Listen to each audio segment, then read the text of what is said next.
E aí, pessoal, tudo bem com vocês? Como é que vocês estão? Certinho? Ia gravar o vídeo no domingo à noite, mas recebi visitas e acabou não dando para gravar, né? Olha a caixa que tá aqui do meu lado, ó. Álcool líquido. Nem vou abrir. Ó o peso disso. Hoje nós temos mais livros. E antes de começar a falar sobre o que temos aqui dentro dessa caixa, eu quero avisar que esse vídeo pode ficar grande. Pode ter mais de uma parte. E começo perguntando para vocês: qual foi a maior influência cultural que vocês já sofreram ou já tiveram na vida? Foi um pai, um tio, um irmão, um escritor, um artista? Quem é que fez você gostar das coisas que você gosta, né? Você tem um certo gosto de algumas coisas, prefere algumas coisas, mas quem é que te influenciou, né? Quem foi o seu guru, né? Uma palavra meio em desuso, talvez. O guru é aquele especialista, aquela pessoa que tem muita sabedoria, que vai apontando para os rebanhos, vai para a direita, vai para a esquerda, fica aqui, abre o olho, fecha o olho. É alguém vivido, alguém experiente, alguém com muita leitura, muita sabedoria, e que, ao expor seus pontos de vista, vai influenciando muitas pessoas, principalmente no campo intelectual, né? Hoje o papo vai ser um pouco cabeça, tá, gente? Vai ser um negócio meio... Vamos dar uma forçadinha de barra aqui, porque esses livros estavam mais ou menos próximos um do outro, e eu sempre tento encontrar um tema, algo que una todos eles, né? O vídeo vai atirar para vários lados, mas vai tentar manter um viés de alta cultura. O que seria isso? Pessoas cultas que escreveram livros importantes e que acabam servindo como referência, tanto para leigos quanto para acadêmicos, vamos dizer assim, né? Queria comentar, já mostrando esse livro obrigatório, ó. Como ler livros. Mortimer J. Adler. É um norte-americano que viveu até os 99 anos. Escreveu esse livro, lançado pela editora Realizações, que saiu no Brasil no ano de 2014. É um clássico da chamada crítica literária, porque na verdade acaba sendo literário, né? Ele está explicando como a gente deve fazer para conseguir consumir um livro na sua totalidade. Pode parecer simples, mas não é, né? Existem métodos para você ler um livro e absorver o conteúdo dele, né? O Adler aqui, ele vai falando sobre como você faz para inspecionar o conteúdo de um livro, como faz para reler, né? O primeiro nível da leitura, o segundo livro da leitura. Ele mostra como ler um livro de poesia, tragédias, livros históricos, trabalhos acadêmicos, e como, ao se debruçar no que ele explica aqui nesse livro, a gente vai acabar tendo uma nova visão daquele livro que a gente leu, aprendeu o enredo e acha que entendeu a história. Por que acha? Porque os livros, o mais simples dos livros, resiste a uma segunda leitura, né? Sempre há um subtexto. E o Mortimer Adler ele vai explicando o porquê disso, né? Esse livro é considerado um clássico dos estudos literários, né? O New Yorker e várias outras publicações colocaram isso aqui no céu. O Adler ele tem uma formação filosófica, aristotélica, e estuda o tomismo, né? Que é aquele estudo das religiões, né? É um senhor que viveu quase 100 anos de idade e esse livro não perdeu frescor até hoje. Ele foi escrito pela primeira vez na década de 50, até que o Charles Van Doren, em 72, 73, dá uma atualizada no livro, coloca tantas emendas, tantas notas de rodapé, tantos compêndios, que acaba virando um coautor dessa obra-prima aqui. Então, eu recomendo Como Ler Livros para iniciar toda a nossa discussão de hoje, tá bom? Vou deixar aqui do lado. O outro livro Lembra que eu falei do Harold Bloom alguns vídeos atrás? Harold Bloom é um escritor, acho que inglês ou norte-americano, agora fiquei em dúvida. Não, norte-americano. É um escritor norte-americano, escreveu um livro que virou uma enciclopédia, uma referência no gênero dos estudos literários, que é o famoso O Cânone Ocidental. Aqui, ele lança um livro chamado Anatomia da Influência, Literatura como Modo de Vida. A gente sabe que escritores, leitores e pessoas que amam a literatura acabam trazendo a literatura para o seu dia a dia e transformam a literatura no modo de vida.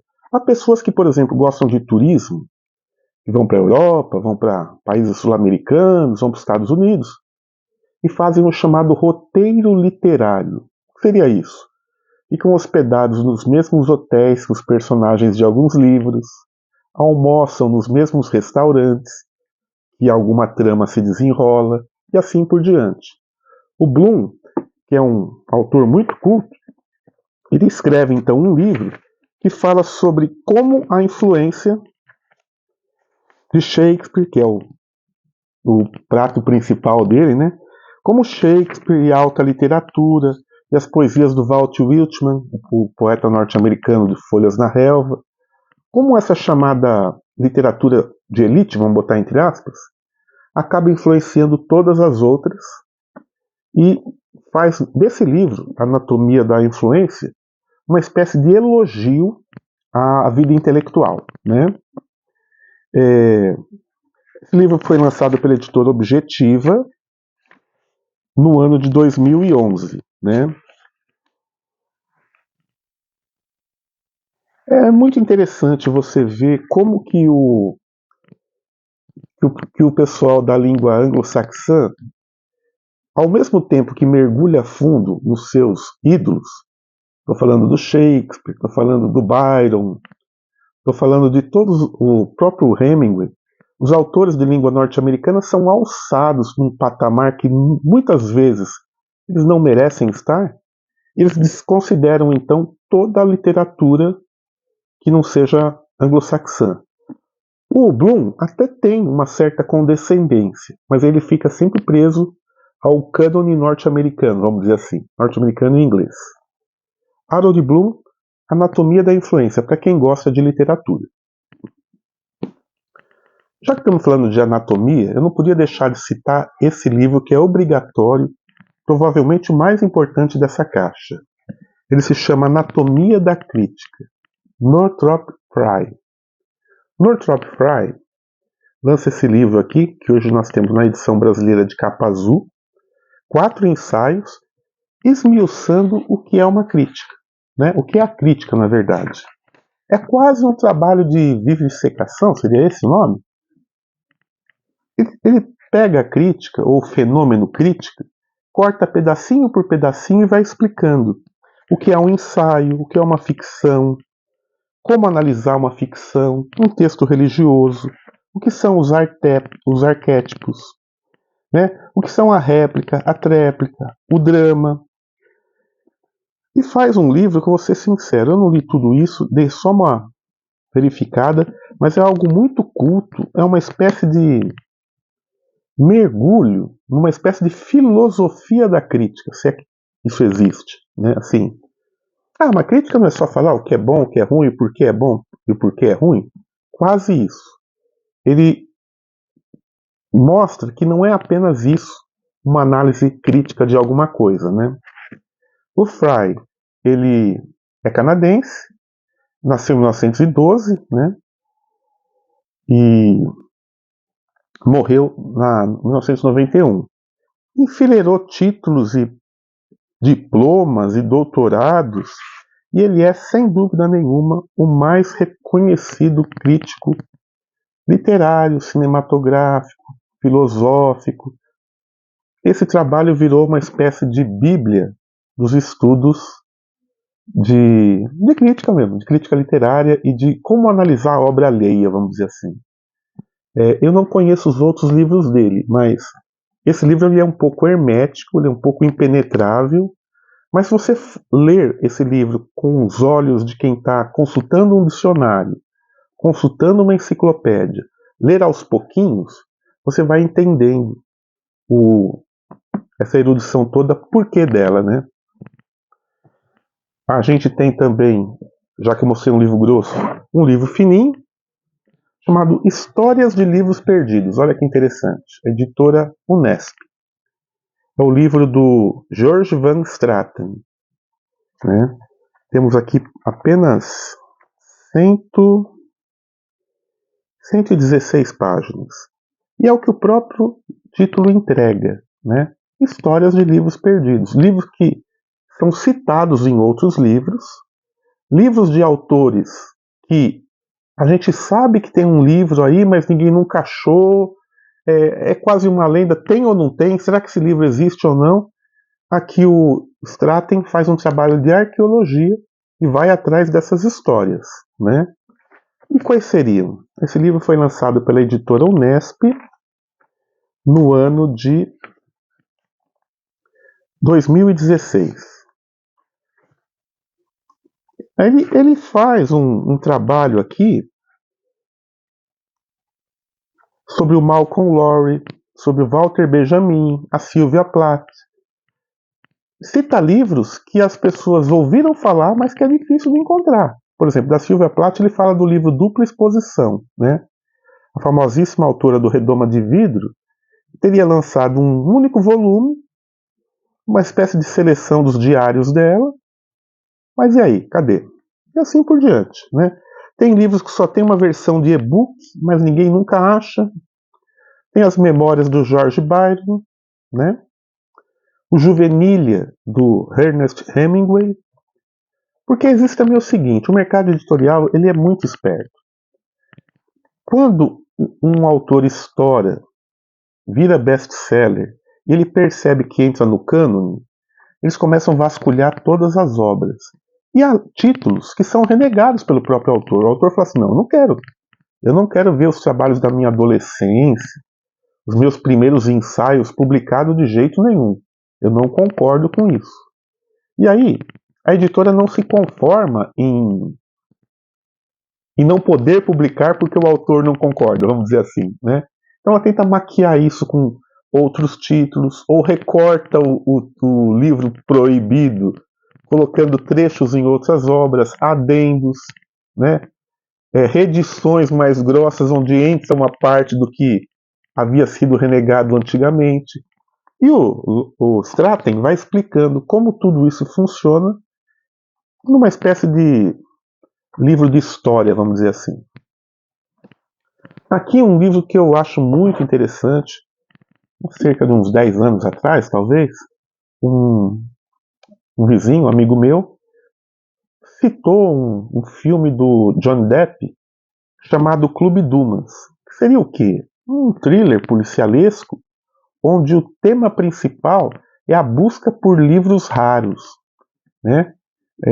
Havia um livro proibido pelo Santo Ofício, pela Inquisição, e alguém pagou para que fosse localizado o livro e quem foi dono do livro.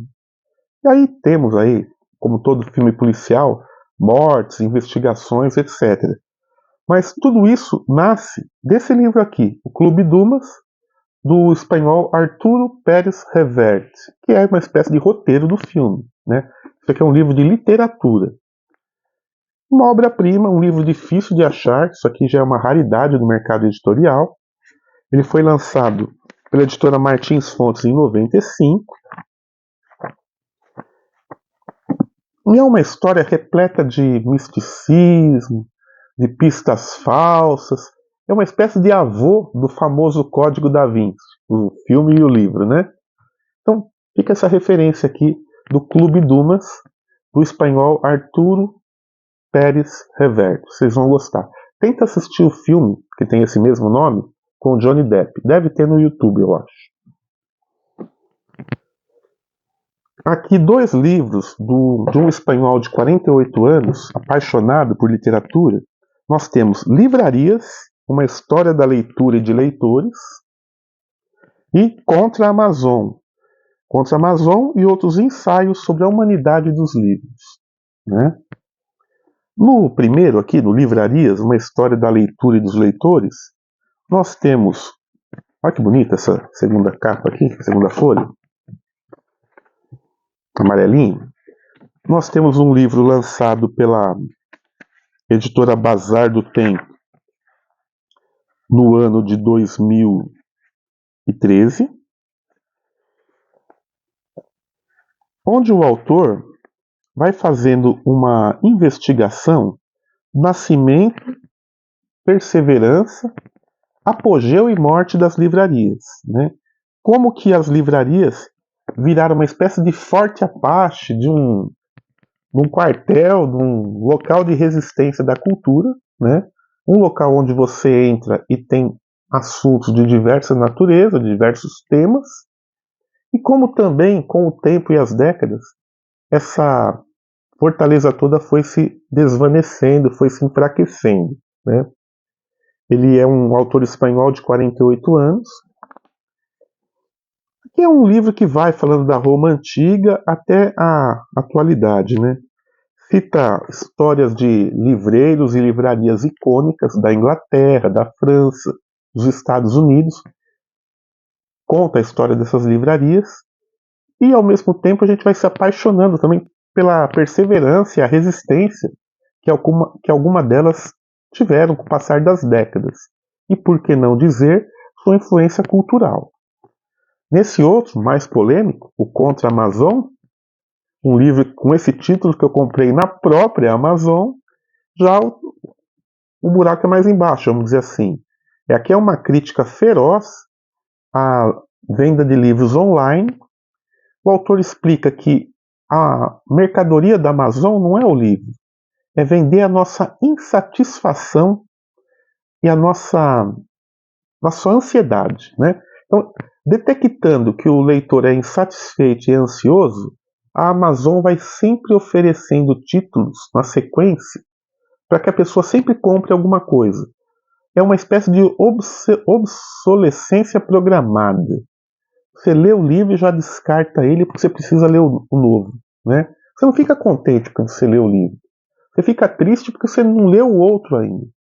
E a gente observa hoje nos canais das youtubers, das meninas, desse pessoal que trabalha mostrando livros na internet, como está em voga as trilogias, as quadrilogias.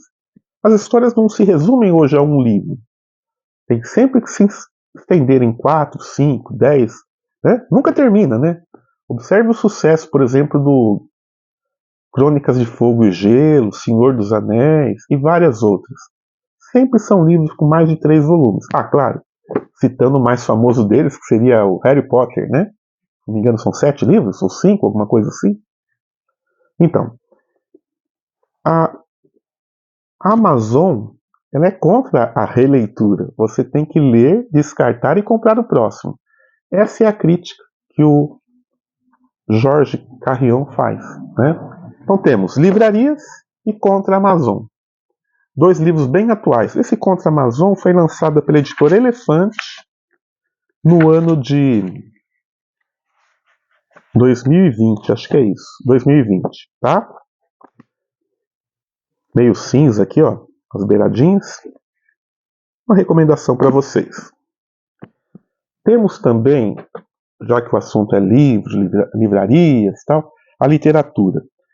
Mark Weingarten, A Turma que Não Escrevia Direito. Olha só, essa turma que não escrevia direito é o pessoal egresso do New Journalism, né? A gente lembra que o Truman Capote lança o famosíssimo A Sangue Frio. Na verdade é uma reportagem, né? Ele faz um trabalho de investigação policial, só que ele não conta a história com começo, meio e fim daquela maneira cronológica, mas de uma forma literária. Subverte o que as pessoas conheciam antigamente como reportagem. Não chega a fazer um ensaio, mas inaugura uma modalidade de fazer jornalismo que, por falta de novo nome, de um nome melhor, acabou sendo batizado de New Journalism, né? Esse fim de semana eu fui num sebo e achei um livro bem interessante. E quem faz parte? Quem é essa turma que não escrevia direito? É o Tom Wolfe, é o Hunter Thompson, é a Joan Didion e outros autores que vêm se encontrar com Norman Mailer, que é um pouco mais velho e é um pouco mais pioneiro desse tipo de jornalismo literário, vamos dizer assim, né? Lembrando que no Brasil os jornais começaram a adotar o manual de redação e estilo. A Folha foi uma das que mais comemorou esse tipo de coisa, que até hoje perdura, né? É o reino do textinho e fotona, infográficos, a página muito bonita, uma diagramação bacana, mas um texto resumido demais, o resumo do resumo do resumo, e claro, não há liberdade para viagens e devaneios, como o Ivan Lessa, o Pepe Escobar, o Torquato Neto e outros perpetraram quando tiveram seu espaço na imprensa, né? Isso está fora de voga, vamos dizer assim.